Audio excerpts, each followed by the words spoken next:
Hi, I am grateful to be able to talk to you today about gratitude. Let's get started. How do you define gratitude? What would you say gratitude is? Take a few seconds to think about that. What does gratitude mean to you?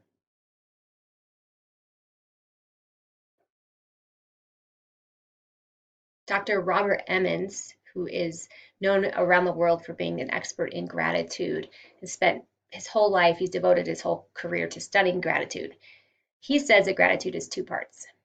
Gratitude is an affirmation of goodness, and it's also recognizing that source of goodness outside of ourselves. So knowing that there's goodness beyond us and that we recognize others help us achieve goodness. We need others to help us achieve goodness. And that's gratitude. Right now, I'd like you to close your eyes and think of someone in your social network that you're grateful for. So go ahead, close your eyes. Think about someone special to you.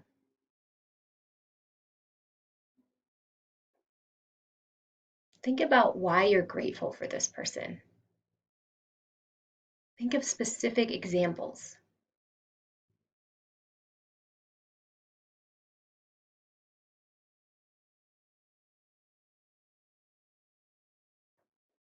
Okay, you can open your eyes. And now what I'd like you to do is to send a text or an email to this person. I want you to tell them why you're grateful for them and give them a specific example. Think about the example that was just in your head and send them a message about it. I'm going to give you a minute to do that, but if you need more time, go ahead and pause the video.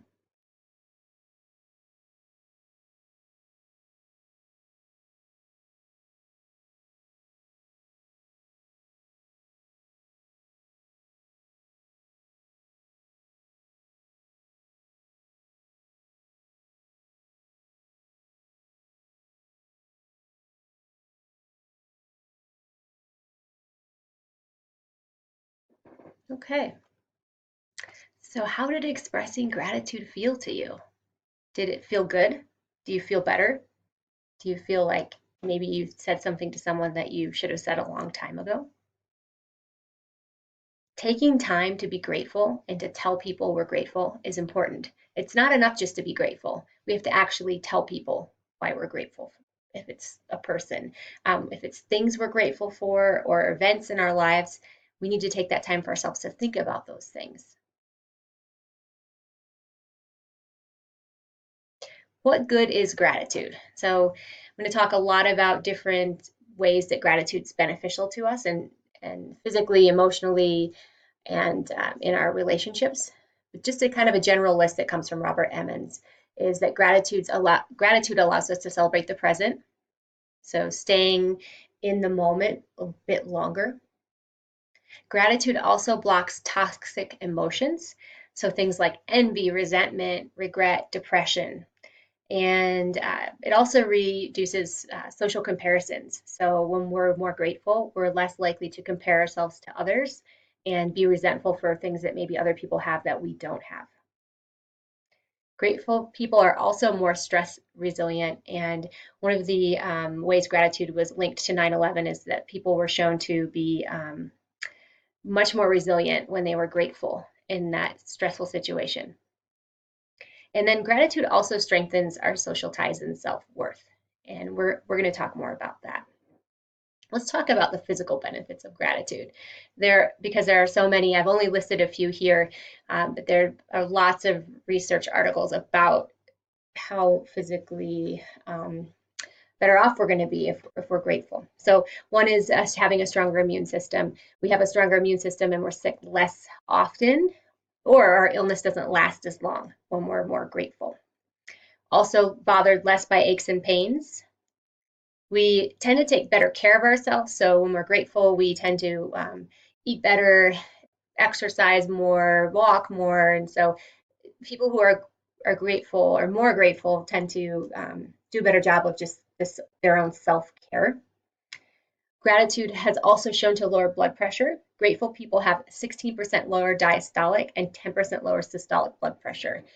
So that's pretty remarkable. Also, grateful people have better cholesterol levels.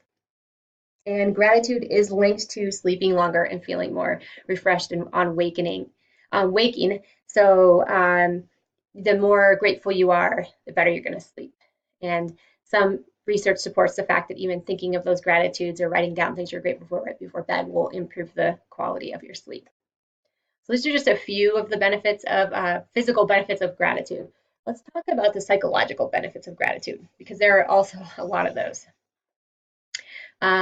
So psychological benefits of gratitude, we have higher levels of positive emotions. So if you think about your positive emotions, um, recognizing beauty, being joyous, we have higher levels of those when we're more grateful. And joy has been one of those words we use to help us define happiness. So joy is really related to gratitude. when we are when we are more grateful, we are able to appreciate the accomplishments of others. So it's not just about us. We can appreciate the people around us more, which is a psychological benefit of gratitude. We're more alert, we're more alive, we're more awake. Maybe partially more awake because we got better sleep, but we are. We're more alert when we're grateful. We're more optimistic, we're more happy, we're less materialistic, anxious, isolated, and depressed.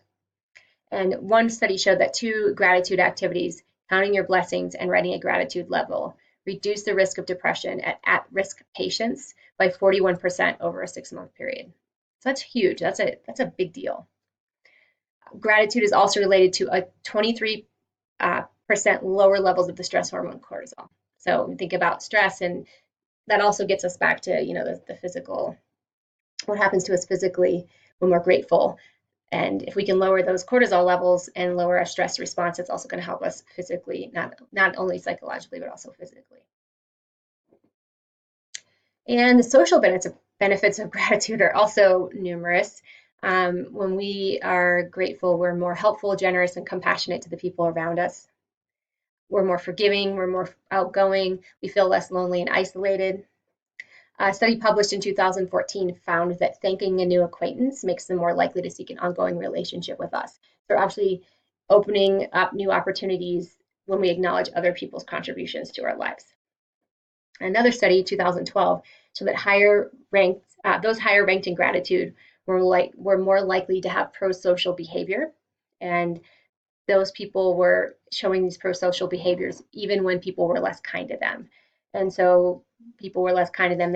Those people who were grateful were less likely to retaliate against people who weren't nice to them. So you strengthen your relationships when you show gratitude in so many ways. We think about what can we do to increase our gratitude muscle, or how can we on a daily basis, in just a few minutes, how can we be more grateful? I've listed here 3 really simple gratitude exercises that can take 5 minutes or less. You can decide how long you want to take to do them. But the first one is journaling, so having a gratitude journal. Some people have gratitude journals where they handwrite things. Some people like to use an app. I personally have an app on my phone. It reminds me every day to write my gratitudes down. I'll get a reminder, and then I'll make sure I write down my gratitudes. I also, on my app, I'm able to put pictures in, so I'll take pictures throughout my day, and then when I'm reminded to write down my gratitudes, I will put the pictures into my gratitudes, write about why I'm thankful for whatever's been happening in my day. So one way, using the app, you can also write it out. You can try to think of different things every day, and that helps. So even just doing it for 21 days in a row, and every day just think of 3 new things you're grateful for. You'll be amazed at how many things you don't think about that you have that you should be grateful for. Like running water, for an example. That was in my gratitudes the other day. It's like, wow, this is amazing. I can take a shower and I can have water when I want to drink some water. And a lot of people in the world don't get that. So taking that time to reflect. So journaling. Another thing that you can do is sending gratitude emails. And this could also be an email or a text, but it would be sending an email to someone that you're thankful for. And there's research to support that, doing that every morning. First thing you do, get up in the morning. Well, not the first thing you do when you get up in the morning, but the first thing you do when you get on your computer in the morning is to send an email to someone letting them know that you're grateful for them, or letting them know what they've done that's made you feel grateful. And so sharing that with somebody else, and that's been shown to boost mood throughout the day, just starting your day off like that. You can also do that in a text, when you uh, start your day, send a text to somebody thanking them, kind of like we did at the beginning of this talk about gratitude. So gratitude journaling, gratitude emails. Third thing I have listed here are gratitude letters. Gratitude letters are really powerful. When you write a gratitude letter, you basically take a few minutes to write down things you're grateful for about a person, make an appointment with them, and you meet with them and you tell them why you're grateful. We don't do that enough, and it's really powerful to tell someone in person what they mean to you and what they've done for you and how grateful you are. It will change your relationships. I guarantee it. Just a few student gratitude quotes. I have gratitude infused throughout my class, but my students have to do gratitude assignments. And I just put a few quotes here to let you see what students are saying about gratitude. But these are things we would all say about gratitude. Saying that it impacts our relationships, our life, realizing that you have an impact on people when you just tell them you're grateful, and maybe they didn't even realize that they had done anything for you, and so letting them know, it's very powerful and it makes you feel good. So there's research that shows it helps the person you're telling, but really there's also research to support that it actually helps you more than the person that you're telling you're grateful for. It helps you more by saying it. Talk to someone. If you're with somebody right now, have a conversation with them about this. If you're not with somebody right now, have a conversation later with someone. If you're in a school setting, so you can think about, how do you incorporate gratitude into the classroom? How does that benefit your students? How will it benefit their success? If you're a student, think about it yourself. How will incorporating gratitude in my life change my success in school? How will it help? How will it benefit me? So how does it change you? But also then, how does it change those around you? By showing more gratitude, can you see an effect it will have on everybody else around you? Those ripples go out from you, and you're not being more grateful isn't just going to affect you, it's going to affect so many people. And now, if you've received a response to that gratitude text that you sent just a few minutes ago, if you're with somebody right now, share with them how that made, you don't have to say what the text said, but share with them how the response felt. And if you're not with somebody, I want you to think about how that response felt. Last thing I want you to do is, you can finish this video, we're almost done, and I'd like you to go to YouTube. Well, you're probably on YouTube right now. I'd like you to watch a video by Soul Pancake. So if you just type in, and have it on the screen here, if you just type in an experiment in gratitude, you'll pull up an amazing interviews with people who did the gratitude letters, and you will love it. So I'd suggest you go to another page on YouTube, look up an experiment in gratitude by Soul Pancake, or if you just even put in Soul Pancake, you'll pull it up. I put a screenshot of what will look like when you pull that video up, and watch it. It's only 7 minutes long. It will make your day, and it will show you the impact you can have on someone by writing a gratitude letter, which is just one of the many things you can do to improve and flex your gratitude muscle. Share your gratitude. So go out there, talk to people about it. Express your gratitude as much as you can, but also talk to other people about how that impacts you. And share those experiences with other people. It will make them more likely to show gratitude, and then it will just improve their life as well. Thanks for listening and joining us. I will put a link to the Soul Pancake video in the comments of this video. And if you have any questions, you know how to get a hold of us. The Happiness Trifecta. Thank you.